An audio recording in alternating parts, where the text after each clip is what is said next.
और gangster Lawrence Bishnoi ने Rajasthan police पर साजिश रचने का आरोप लगाया है। लॉरेंस ने दावा किया है कि पुलिस फर्जी केस बनाकर फंसाने की कोशिश कर रही है। जोधपुर की कोर्ट में पेशी के दौरान जज ने लॉरेंस से कुल 55 सवाल पूछे और किस मामले में गैंगस्टर की पेशी हुई और सवालों के जवाब में उसके क्या क्या जवाब थे, इस रिपोर्ट में देखिए।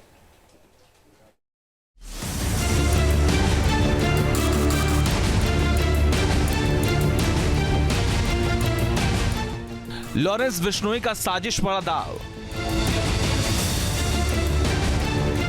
अदालत में पेशी, आरोपों पर दी सफाई।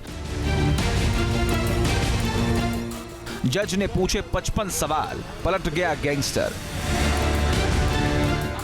सलमान खान को धमकाने वाला लॉरेंस बिश्नोई अब पुलिस पर साजिश रचने का आरोप लगा रहा है।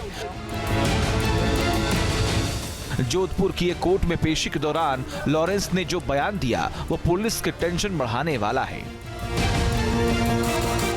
साबरमती जेल में बंद लॉरेंस बिश्नोई की ट्रैवल्स व्यवसायी मनीष जैन से रंगदारी वसूलने के मामले में ऑनलाइन पेशी हुई थी। एक के बाद एक 55 सवाल पूछे। एक सवाल के जवाब में लॉरेंस ने कहा, मैं जेल में बंद था, ऐसे में मोबाइल पर किसी को धमकाना संभव नहीं। लॉरेंस ने पुलिस पर झूठे केस में फंसाने का आरोप भी लगाया। उसने कहा कि जेल में बंद रहते हुए आखिर कैसे कोई ऐसी घटना को अंजाम दे सकता है। साबरमती जेल से लॉरेंस बिश्नोई के मुलजिम बयान लिए गए थे, जिसमें माननीय मुख्य नगर मजिस्ट्रेट क्रम संख्या 7 में उनके बयान हुए थे, जो जरिए वीसी लिए गए।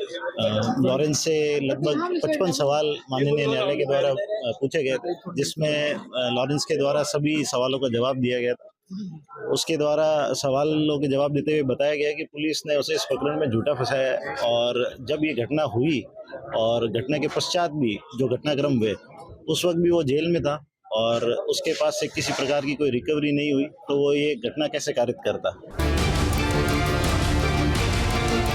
पेशी के दौरान पूछे गए सवालों के जवाब में लॉरेंस ने हर बार पुलिस पर ही साजिश रचने का आरोप लगाया। जिस मामले में लॉरेंस की पेशी हुई वो करीब 7 साल पुराना है।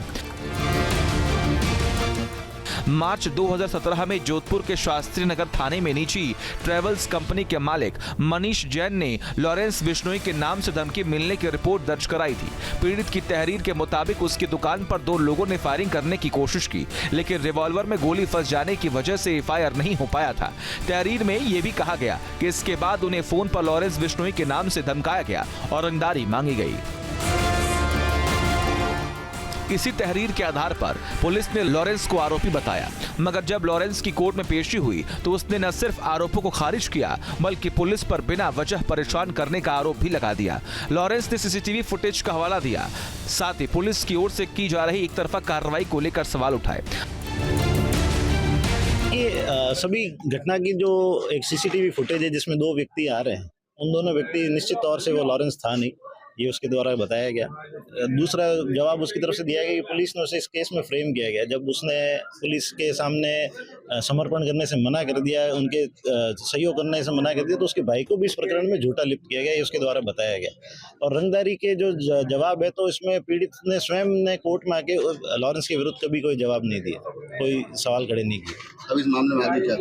इस मामले में अभी कुछ मुलजिम बयान बाकी है, फिर फाइनल बहस होगी और फिर फैसले पे फाइल आ जाएगी। जज के सामने लॉरेंस ने अपनी सफाई देते हुए ये भी बताया कि वो 11 साल से जेल में बंद है। ऐसे में इस तरह के अपराध वो कैसे कर सकता है। लॉरेंस खुद पर लगे आरोपों को भले ही खारिज कर रहा हो, मगर बीते 2 सालों में ही कई ऐसे मामले आए जिनमें उसका और उसकी गैंग का सीधा नाम आया है। लॉरेंस बिश्नोई गैंग ने मई 2022 में पंजाबी सिंगर सिद्धू मूसेवाला की हत्या की जिम्मेदारी ली थी। 14 अप्रैल 2024 को मुंबई में सलमान खान के घर के बाहर फायरिंग हुई थी। इसकी जिम्मेदारी भी लॉरेंस गैंग ने ही ली थी। इसके बाद 12 अक्टूबर को मुंबई में एनसीपी नेता बाबा सिद्दीकी की हत्या हुई थी। इसमें लॉरेंस गैंग का ही नाम सामने आया।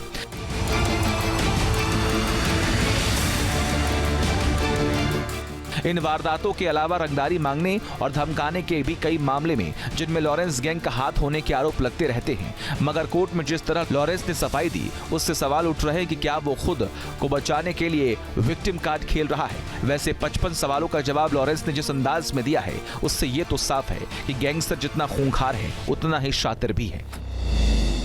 Team news nation. News nation अब व्हाट्सएप पर। खबरों के ताजा अपडेट के लिए न्यूज नेशन के इस QR कोड को स्कैन करें।